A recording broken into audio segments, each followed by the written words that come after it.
lagi sama aku. Hari ini kita akan membahas tentang klasifikasi materi. Nah, selain itu, di dalamnya juga terdapat perbedaan antara unsur, senyawa, campuran, dan perbedaan asam basa dan garam. Hai, hari ini kita akan mempelajari klasifikasi materi.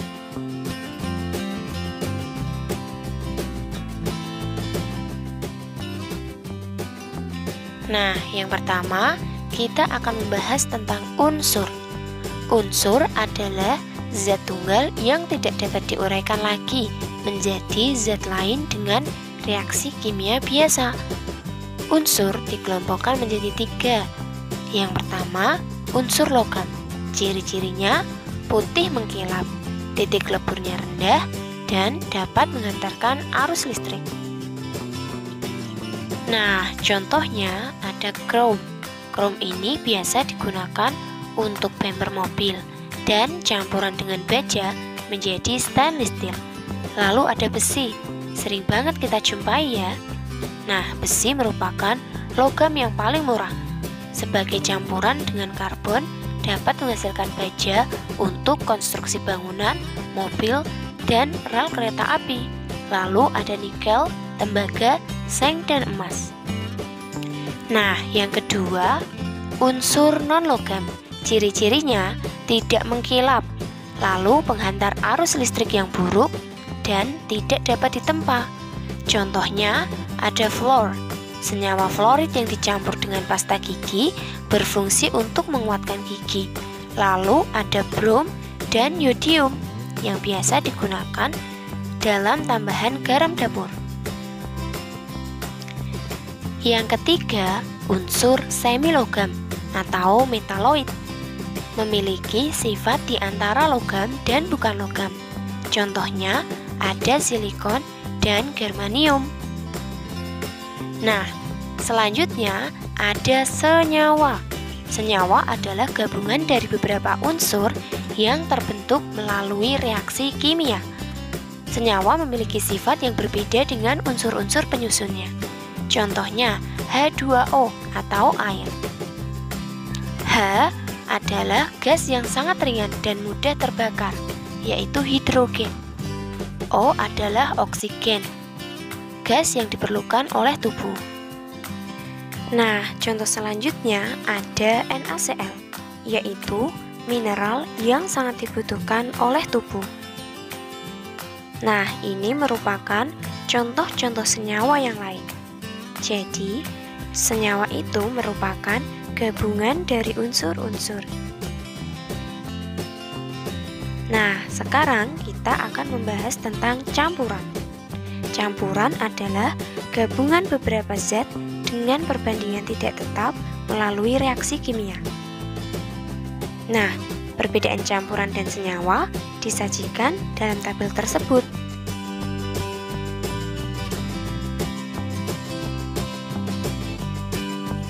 Nah, campuran dibagi menjadi 2.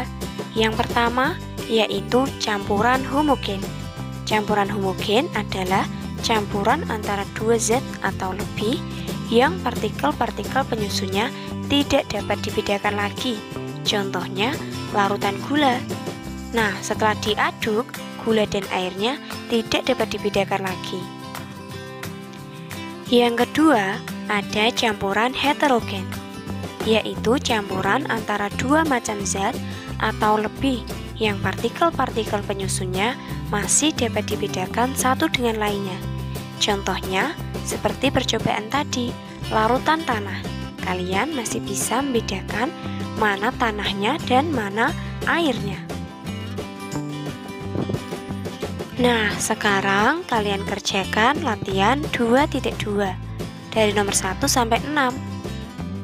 Seperti contohnya nomor 2, apakah lambang dari unsur-unsur berikut ini?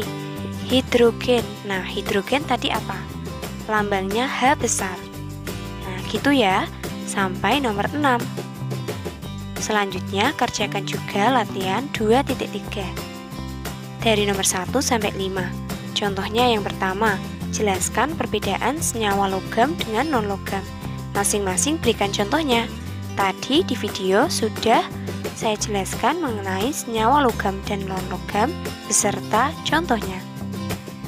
Nah, selanjutnya kita akan membahas tentang asam, basa, dan garam. Nah, asam. Contohnya, buah-buahan yang masih muda akan terasa masam, maka itu adalah ciri-ciri dari asam. Asam adalah zat yang dalam air dapat menghasilkan ion hidrogen. Nah, ini beberapa contoh dari asam. Misalnya ada asam asetat, biasanya terdapat dalam larutan cuka. Lalu ada asam sitrat, borat, dan masih banyak contoh-contoh asam lainnya beserta penerapannya. Selanjutnya kita belajar tentang basa. Basa adalah zat yang dalam air dapat menghasilkan ion hidroksida atau OH-.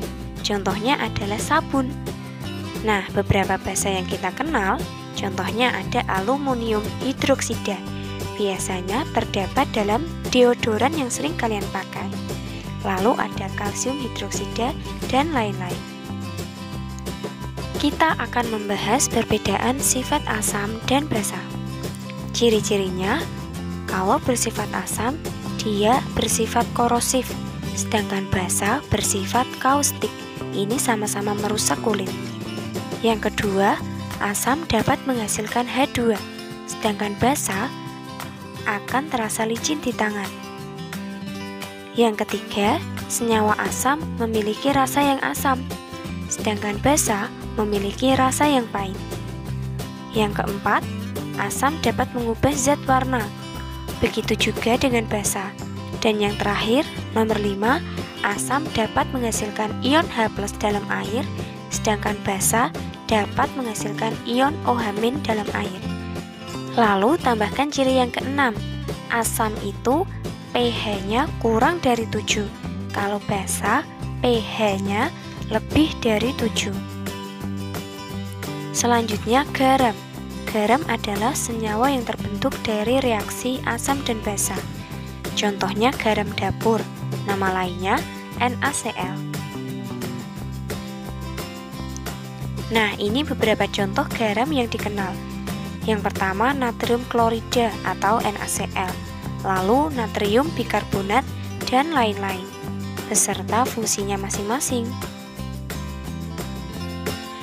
Selanjutnya, kita akan mengidentifikasi bagaimana cara membedakan larutan tersebut bersifat asam atau basa, yaitu dengan menggunakan kertas lakmus, larutan indikator, atau larutan alami, lalu yang terakhir dengan menggunakan alat pengukur pH. Nah, ini dia alatnya. Jika pH-nya kurang dari 7, maka larutan bersifat asam. Jika pH-nya lebih dari 7, maka larutan bersifat basa. Jika larutannya menunjukkan 7, maka pH 7 untuk larutan netral. Lalu ini ada kertas lakmus. Nah, warna lakmus dalam asam dan basa berbeda. Jika menggunakan lakmus merah, pada larutan asam warnanya akan tetap merah. Tapi jika larutannya basa, maka kertas lakmus akan berubah menjadi biru. Yang kedua dengan menggunakan lakmus biru. Jika dimasukkan ke dalam larutan asam, maka akan berwarna merah. Asam, M untuk merah. Nah, jika dimasukkan dalam larutan basa, akan berwarna biru. Begitu juga dengan indikator-indikator yang lain. Kalian bisa baca dan simak dengan baik. Nah, untuk menguji kemampuan kalian, kerjakan 5 soal berikut ini. Contohnya yang pertama, sebutkan 3 contoh larutan asam dalam kehidupan sehari-hari. Tadi dalam video sudah disebutkan banyak contoh mengenai larutan asam dalam kehidupan sehari-hari beserta fungsinya. Begitu juga dengan larutan basa. Nah, kalian kerjakan semuanya di buku tulis kalian. Oke, sekian dulu pembelajaran hari ini. Ketemu lagi di pembelajaran berikutnya.